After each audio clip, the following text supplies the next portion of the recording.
بسم اللہ الرحمن الرحیم یا ایہا الذین آمنوا لا تلحکم اموالکم ولا اولادکم عن ذکر اللہ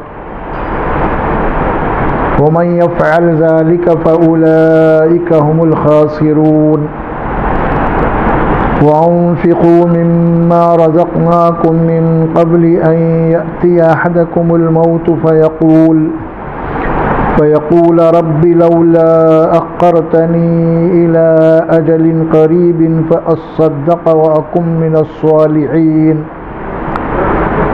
ولن يؤخر الله نفسا إذا جاء أجلها والله خبير بما تعملون صدق الله العظيم۔ یہ قرآن مجید کا 28واں پارہ ہے۔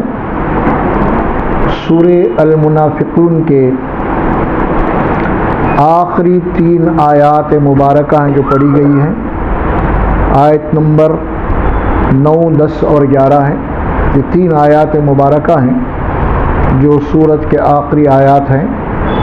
سورہ منافقون قرآن مجید کی 63 نمبر کی سورت ہے اور یہ مدنی سورت ہے، یعنی مدینہ منورہ میں یہ سورت نازل ہوئی رسول اللہ صلی اللہ علیہ وسلم کے اوپر، اس اعتبار سے اس کو مدنی سورت کہا جاتا ہے۔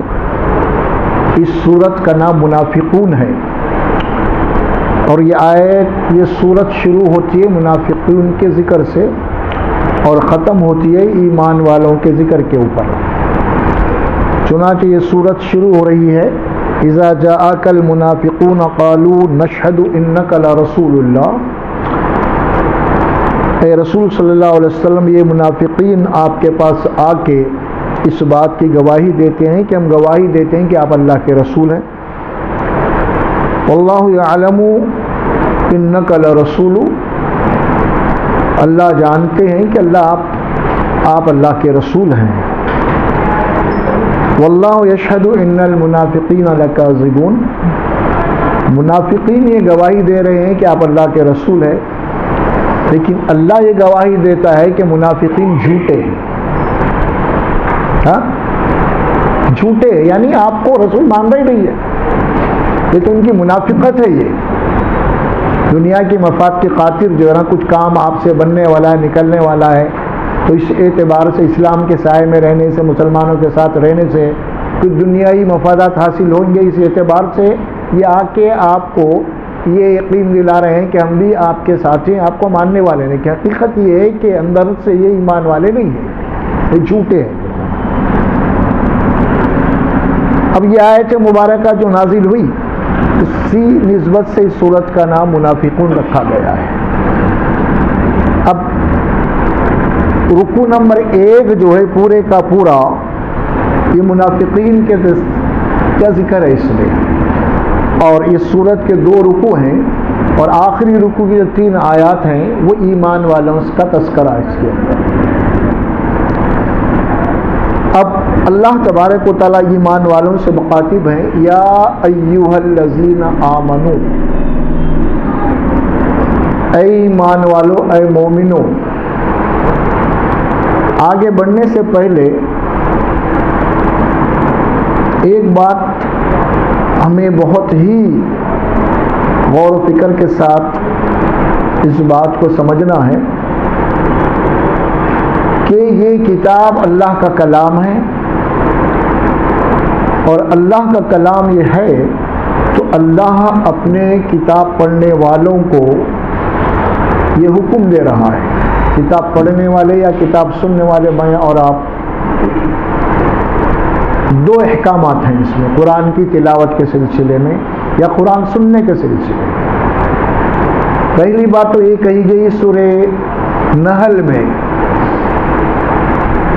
وَإِذَا قَرَأْتَ الْقُرْآنَ فَاسْتَعِذْ بِاللَّهِ مِنَ الشَّيْطَانِ الرَّجِيمِ، اے رسول صلی اللہ علیہ وسلم جب بھی آپ اس قرآن کی تلاوت شروع کریں آپ اللہ تبارک و تعالیٰ کی پناہ میں آ جائیے، اس کی حفاظت میں آ جائیے شیطان مردود کی شرارتوں سے۔ جب بھی آپ قرآن پڑھیں کیا دعا کرو آپ؟ اعوذ باللہ من الشیطان الرجیم، اس کے معنی کیا ہے؟ اے اللہ میں تیری پناہ تیری حفاظت میں آتا ہوں شیطان مردود کی شرارتوں سے۔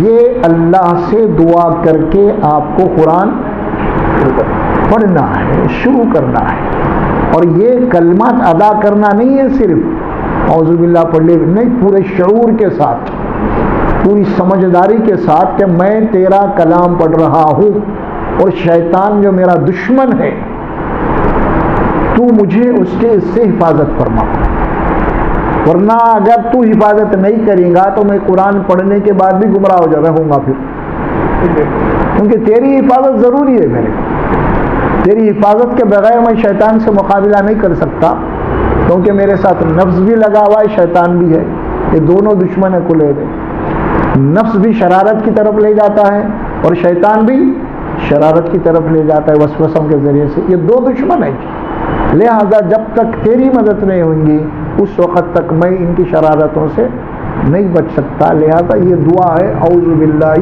من الشیطان الرجیم، یہ رسمی طور پہ پڑھ لینے کی نہیں ہے، اس کے معنی مفہوم کو سمجھ کے پوری توجہ کے ساتھ پڑھنے کی ضرورت ہے۔ اور دوسرا حکم یہ ہے قرآن پڑھنے سے متعلق یا سننے سے متعلق، یہ سورہ اعراف میں ہے، وَإِذَا قُرِئَ الْقُرْآنُ فَاسْتَمِعُوا لَهُ وَأَنصِتُوا لَعَلَّكُمْ تُرْحَمُونَ، جب بھی قرآن پڑھا جائے یا سنا جائے تو اللہ کا حکم کیا ہے؟ فَاسْتَمِعُوا لَهُ، پورے غور سے سننا، اس کو پورے غور سے، پوری توجہ کے ساتھ،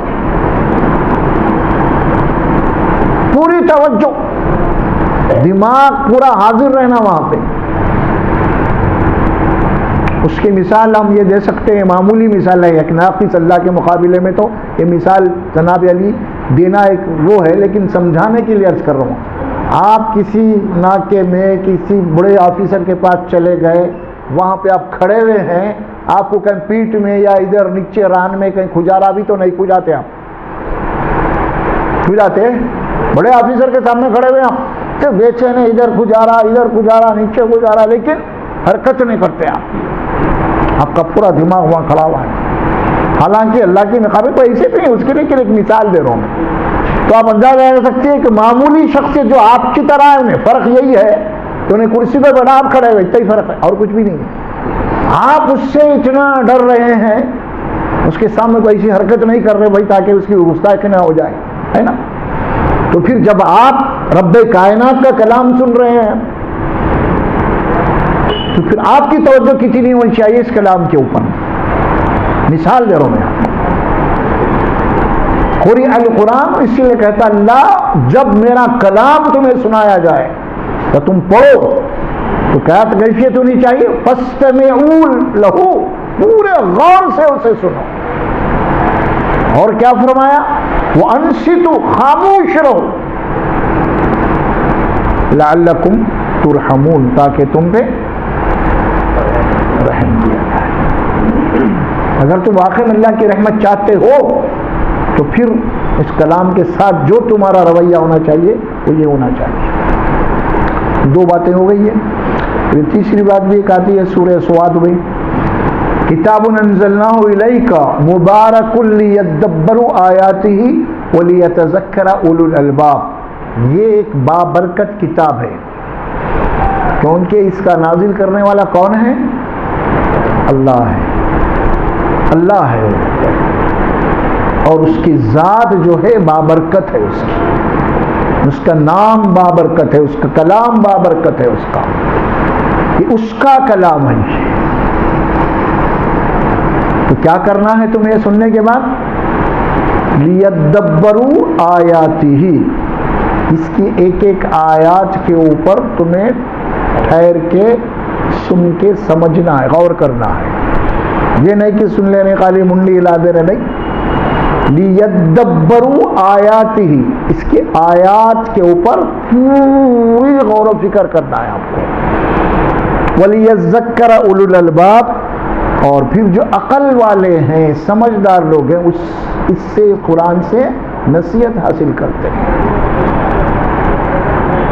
ایک میں آپ کو بنیادی تمہید باندھا ہوں قرآن مجید آپ یہاں جہاں کہیں بھی سنیں آپ یا خود قرآن پڑھیں آپ کے سامنے بنیادی 3 باتیں ہونی چاہیے. اس کے بعد اللہ کا کلام آپ پڑھتے چلائیے, پھر اس کا لطف دیکھیں گے آپ, پھر سمجھ کے پڑھنا ہے آپ کو, آپ کی اپنی زبان میں پڑھنا ہے, عربی کی تلاوت کرنی ہے, اس کے بعد آپ کو پھر اس کے معنی اور مفہوم کو بھی سمجھ کرنا ہے, اس کے بعد تدبر کرنا, غور و فکر کرتے چلے جانا ہے. اچھا اب آپ آئیے یہاں پہ اللہ سبحانہ و تعالیٰ کیا بات فرماتے ہیں, یا ایھا الذین آمنو. کیا بات سمجھ میں آپ کے؟ آپ مومن ہیں, آپ مومن ہیں, آپ کا یہ شرف ہے کہ اللہ تبارک و تعالیٰ آپ کو ایڈریس کر رہا, آپ کا یہ شرف ہے رب کائنات کے دربار میں اللہ آپ کو اپنے بندوں سے یاد کر رہا ہے. اے میرے بندو, مومن جو اللہ کو ماننے والے, اے میرے بندو. اب ہم ایمان والے ہیں جب قرآن کہتا کہ یا ایھا الذین آمنو, اے ایمان والو. جب یہ آیت آئیں گی تو آپ اب پورے کان آپ کے کھڑے ہو جانا چاہیے آج. کیوں؟ اللہ آپ سے مخاطب ہے. دیکھیے آپ یہ وہاں باہر کھڑے ہوئے 4-5 دوستوں میں آپ کھڑے ہوئے بات کر رہے ہیں, اگر میں آپ کا نام لے کے پکاروں تو آپ فوری منڈی پلٹا دیتے. آپ کون بلا رہا بھائی مجھے؟ تو اب آپ ہزاروں انسانوں میں کھڑے ہوئے ہیں آپ, لیکن اللہ آپ کو یا ایھا الذین آمنو بول رہا تھا, فوری پلٹنا ہے اب آپ کو. فوری آپ کو پلٹنا ہے کہ میرا رب مجھ سے مخاطب ہے اور وہ کچھ کہنا چاہ رہا ہے. تبھی تو ہے نا بھائی, اللہ آپ کو ایڈریس کر رہا, آپ سے مخاطب ہے, تو ظاہر ہے کہ وہ کچھ کہہ رہا ہے آپ کے لیے. اسی لیے قرآن مجید کو کیا کہتے ہیں؟ کلام اللہ. کیا کہتے ہیں؟ کلام اللہ. کلام اللہ کے معنی کیا ہے؟ اللہ آپ سے گفتگو کر رہا ہے. ہم کلام ہے. یہ آپ قرآن سنتے ہیں یا قرآن پڑھتے ہیں, جس کے معنی کیا ہے؟ آپ اللہ سے ہم کلام ہے. آپ یہ شرف ہے آپ کا, ایک مومن کا شرف یہ ہے. اتنا بڑا شرف ہے ایمان والے کا. اللہ سبحانہ و تعالیٰ جو بات فرماتے یا ایھا الذین آمنو, اب اللہ آپ کو ایڈریس کر رہے ہیں, آپ سے مخاطب ہے, اللہ آپ کو بلا رہے ہیں, آپ کو پکار رہے ہیں نام لے کے, تو اس کے بعد اللہ تعالیٰ آپ کو کچھ میسج دینا چاہ رہے ہیں. اللہ آپ کو کوئی پیغام دے رہے ہیں, اللہ تبارک و تعالیٰ آپ کو کچھ احکام دے رہے ہیں یہاں پہ. یا ایھا الذین آمنو, اب وہ کیا میسج ہے, وہ کیا پیغام ہے؟ وہ ہے لا تلہکم اموالکم ولا اولادکم عن ذکر اللہ. اے ایمان والو, تمہاری مال اور تمہارے اولاد کہیں تم کو اللہ کے ذکر سے غافل نہ کر دے. یہ میسج آپ کو دینا چاہ رہے اللہ تعالیٰ, پکار کے اللہ آپ کو. غور کرو اب اللہ کیا فرما رہے ہیں.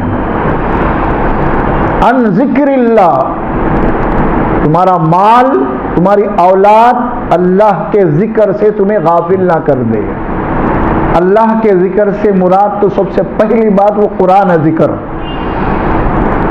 اللہ قرآن میں کیا فرماتے ہیں؟ انا نحن نزلنا الذکر وانا لہ لحافظون. اس ذکر کے نازل کرنے والے ہم ہی ہیں اور اس کے حفاظت کرنے والے ہم ہیں. دوسرے مقام پہ انبیاء میں فرمایا سورہ لقد انزلنا الیکم کتابا فیہ ذکرکم افلا تعقلون. اور یقیناً ہم نے تمہاری طرف ایک کتاب بھیجی, یعنی قرآن. فیہ ذکرکم, اس قرآن میں تمہارا ذکر ہے. اس کا تمہارا ہے, میرا ہے, آپ کا, انسانوں کا ہے. دیکھیے آپ, یہی اللہ کا ہم کلام ہے. اللہ آپ سے اللہ بولا ہے میری کتاب, لیکن ذکر کس کا ہے اس میں؟ آپ کا ہے, انسانوں کا ہے, بنی آدم کا ہے, آپ کا ذکر ہے. یہ دیکھیے کتنی بڑی بات ہو گئی. یہ بھی کتنے شرف والی بات ہو گئی.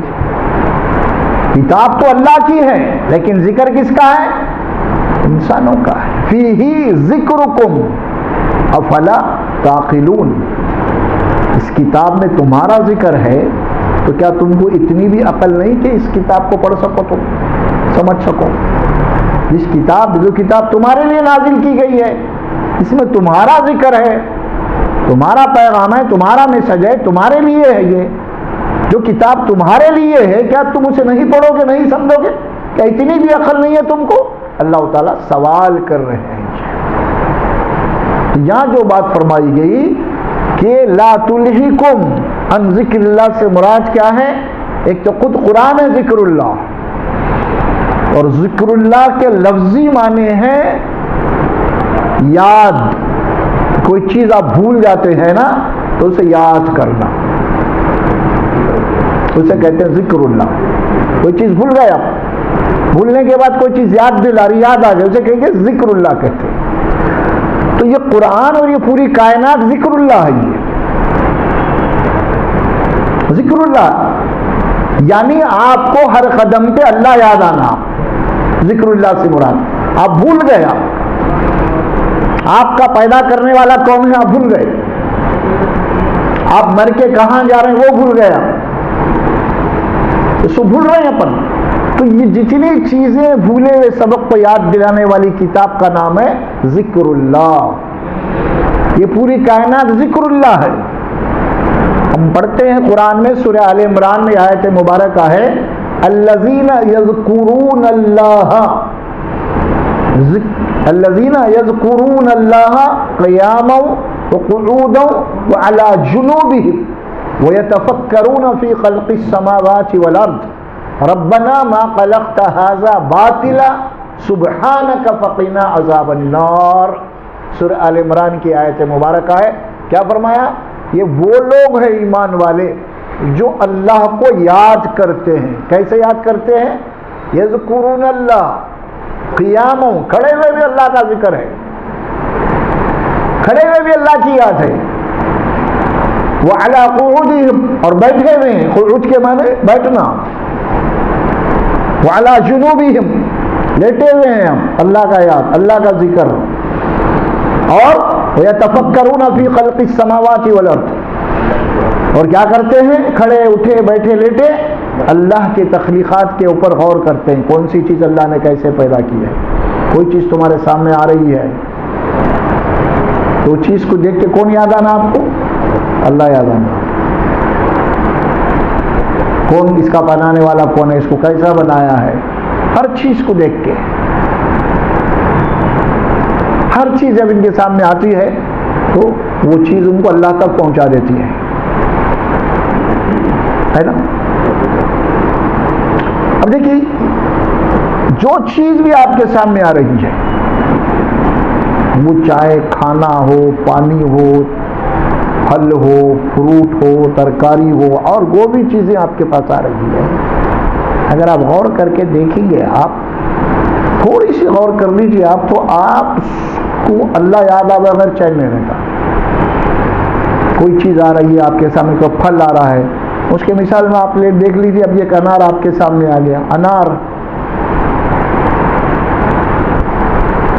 جب آپ اس کو کھولیں گے تو اس کی پیکنگ کیسی ہے، اس کے اندر اس کا رنگ کیسا ہے، اس میں جوس کیسا ہے، اس کا کلر کیسا ہے اس کے اندر، پھر اس کے فائدے کتنے ہیں، پھر یہ کہاں سے آیا.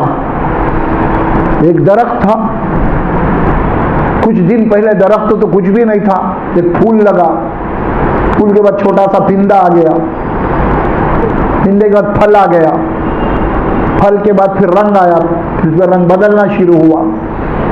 پھر یہ سب جو پروسیس ہو رہی ہے کہاں سے ہو رہے ہیں؟ ایک دیکھیے، آپ کو فیکٹری میں جائیں گے، آپ کو فیکٹری کو دیکھیں گے جو پیکنگ ہو رہی ہے بن کے فلاں فلاں جگہ، تو ظاہر ہے کہ ہم انجینئر کی تعریف کریں گے وہاں جا کے، کیا پروسیس ہے اور کیسی پیکنگ ہو رہی. لیکن یہاں دیکھیے آپ کچھ بھی نہیں ہے. یہاں پہ ایک درخت ہے، درخت وہ بھی پودا اٹھا، اس کے بعد درخت کو کچھ بھی نہیں تھا، ایک لگا، اس کے بعد جب آپ کے سامنے آ رہا ہے تو پھر کون ہے یہ کرنے والا؟ آپ اللہ تک پہنچ جائیں گے. آپ اسے کہتے ہیں ذکر اللہ، اللہ کی یاد آ جانا. اور جیسے اللہ کی یاد آئے گی تو آپ کیا کرنا ہے؟ آپ کو اللہ کا شکر ادا کرنا ہے. اللہ تیرا شکر ہے. یہ کہتے ذکر اللہ، اللہ کی یاد ہر جگہ، ہر آن، ہر لمحہ. اللہ کی یاد سے مراد یہ نہیں ہے کہ آپ کو لمبی تسبیح لے لیں، جناب علی کو اس کے اندر دانے اس کو آپ گھماتے رہیں، یہ نہیں ہے تسبیح. یہ دین کی، اسلام کی تسبیح یہ نہیں ہے. غیر قوموں کے پاس ہے یہ تسبیح، مالا جپنا. ہمارے پاس تسبیح کے معنی یہی ہیں کہ وہ تسبیح کے بعد اللہ کی قدرت، اللہ کی نعمت، اللہ کا ذکر آپ کے پاس آ جانا، اللہ کی یاد آپ کے پاس آنا چاہیے، اور اپنی بے بسی اور اپنی کمزوری یاد کرنا چاہیے. تو یہ کائنات کی ہر چیز ہمیں کہاں کسے یاد دلاتی ہے؟ اللہ کو یاد دلاتی ہے. اس کی مثال ہم دیکھتے ہیں کہ کوئی دوست آپ کو کہ گفٹ دیا، مثال کے طور پہ ایک پین ہے، ایک پین آپ کو دوست گفٹ دیا. آپ دیکھیے وہ پین آپ یوز نہیں کر رہے ہیں، کبھی الماری میں رکھا ہوا ہے، پڑا ہوا ہے، لیکن کسی دن وہ پین آپ کو مل گیا، دیکھ لیے، کون یاد آتا آپ کو؟ کون یاد آتا؟ جو پین کون گفٹ کراتا؟ دوست، رشتہ دار. وہ دوست، ارے بھائی میرے دوست کا، دیکھیے وہ ہوتی، کیونکہ وہ پین ہے.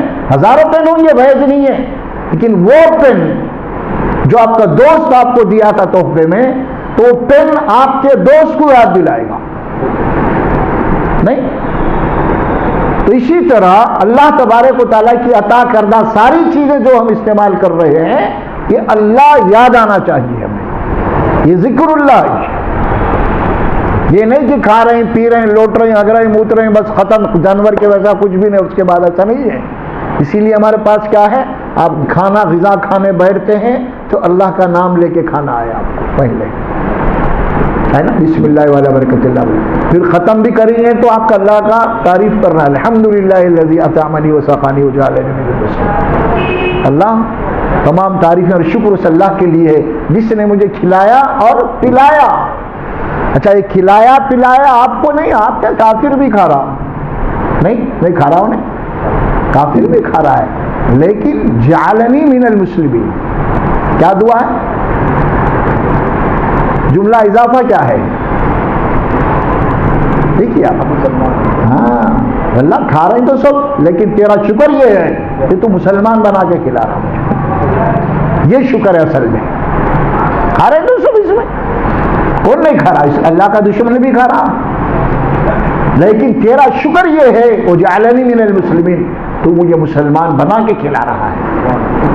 یہ ہے اصل چیز، یہ ذکر اللہ ہے. یہ اللہ کا ذکر بہت بڑی چیز ہے. یہ اللہ قرآن میں فرماتے ہیں فَاذْكُرُونِي أَذْكُرُكُمْ وَاشْكُرُوا لِي وَلَا تَكْفُرُونِ.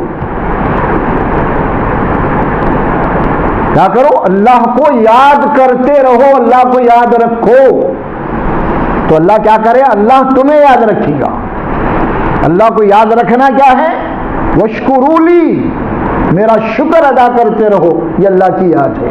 وَلَا تَكْفُرُونَ، اور میری ناشکری مت کرو. یہ ہے ذکر اللہ. اور یہاں کیا بات فرمائی؟ یا ایھا الذین آمنوا لا تلہکم اموالکم ولا اولادکم عن ذکر اللہ. اے ایمان والو، کیونکہ دنیا کے اندر سب سے بڑی کمزوری اور سب سے بڑی دو چہیتی چیزیں ہیں انسان کی، وہ کیا ہے؟ مال، اولاد. یہ دو چیزیں بہت بڑی ہے انسان کے پاس. سب سے زیادہ انسان کمزور جو ہے نا مال اور اولاد کے معاملے میں ہے، اور سب سے زیادہ محبوب چیزیں یہ دو ہی ہے، مال اور اولاد. اللہ تعالیٰ یہ دو ہی چیزوں کو مخاطب کیا کر کے آپ کو کہا کہ دیکھو، موت کے بعد جو ایک زندگی ہے، کہیں تم اپنی اولاد کی چکر میں، مال کی چکر میں، ان کی محبت میں تمہاری زندگی ختم ہو جائیں گی، تم قبر میں چلے جائیں گے، لیکن ان کی دنیا بنانے کے بعد تم اپنی آخرت خراب کر لو گے، تو یہ تمہاری مال، تمہاری اولاد وہاں پہ کام آنے والی نہیں ہے. بولنے کا اصل یہ ہے سبجیکٹ. کیا فرمایا؟ تم مال کی محبت میں، اولاد کی محبت میں اتنی غافل مت ہو جاؤ آخرت سے، تم اپنی زندگی سے اتنا غافل مت ہو جاؤ جو تمہاری حقیقی زندگی ہے موت کے بعد کی، اس سے. اور پھر موت کب آتی پتہ نہیں. تم اولاد کی دنیا بنانے، ان کو پڑھانے میں، ان کو لکھانے میں، ان کو ہائی تعلیم فلاں سب کچھ ان کے پیچھے پڑے ہوئے ہو، اور اپنا بھی کچھ سوچا ہے تم نے؟ آخرت مجھے ایک دن مرنا ہے، ہاں اولاد جوان ہو رہی ہے اور میں بوڑھا ہو رہا ہوں، ایک دن میری موت آنے والی ہے، اختتام ہونے والا ہے، تم نے آخرت کے لیے کیا کیا پھر؟ سوچا ہے تم نے کبھی؟ آج پوری دنیا کا یہ نقشہ ہے، ہر کوئی کیا کر رہا ہے؟ اپنے لیے نہیں کما رہا۔ ارے کسی کو بولو آپ، ارے بھائی آپ کی عمر ہی ہو گئے نا یار، اب کیا ہے؟ نہیں بھائی بھی بچے ہیں، ان کا فیوچر بنانا ہے، ان کا مستقبل ہے، سمجھ میں آ رہا؟ یہی بولیں گا انہیں۔ بات صحیح ٹھیک ہے، لیکن تم ان کا مستقبل بناتے بناتے اپنا آخرت کا مستقبل تباہ ہو رہا، کیا یہ دیکھو ذرا تم۔ لا تلہیکم، تمہیں غافل نہ کر دے، اموالکم ولا اولادکم، مال اور اولاد یہ دونوں چیزیں ہیں۔ خاص طور پہ اللہ سبحانہ و تعالیٰ جو بات فرمایا ہے، اموالکم ولا اولادکم عن ذکر اللہ۔ اچھا یہ مال و اولاد جو ہے نا، یہ اللہ تعالیٰ کیا فرمایا ہے اس کو قرآن میں؟ انما اموالکم و اولادکم فتنہ۔ یہ مال اور یہ اولاد تمہارے لیے ایک آزمائش ہے، فتنہ ہے، فتنہ۔ فتنے کے معنی عربی زبان وہ نہیں جو ہم اردو میں لے رہے ہیں یہاں پہ، یہاں آزمائش کے معنی میں ہے۔ اللہ نے جو تمہیں مال و اولاد دیا ہے، یا پھر ان کی محبت میں تم جو منہمک ہے، تمہارے لیے بہت بڑی آزمائش ہے۔ اب یہ اولاد کے سلسلے میں تم اب کیا کرنے والے ہیں؟ مال کے سلسلے میں اولاد سے اتنی محبت، مال سے اتنی محبت، آخرت کی زندگی کے لیے کیا سوچا ہے تم نے؟ موت کے بعد کی زندگی کے لیے کیا سوچا ہے تم؟ اللہ سبحانہ و تعالیٰ فرماتے ہیں عن ذکر اللہ، اللہ کے ذکر سے، اللہ کی یاد سے، وَمَن يَفْعَلْ ذَلِكَ فَأُولَٰئِكَ هُمُ الْخَاسِرُونَ، اور تم میں سے جو کوئی بھی اگر ایسا کرے گا، کیا کرے گا؟ مال اور اولاد کی محبت میں اگر وہ منہمک ہو جائے گا اور آخرت سے غافل ہو جائے گا اور دنیا کے چکر میں لگ جائے گا، تو پھر جو بھی ایسا کرے گا تو وہ بہت بڑا نقصان اٹھائے گا۔ اولئک هم الخاسرون، ومن یفعل، جو تم میں سے ایسا کرے گا، اولئک هم الخاسرون، ایسے ہی لوگ جو ہے نا کل نقصان اٹھانے والے ہیں۔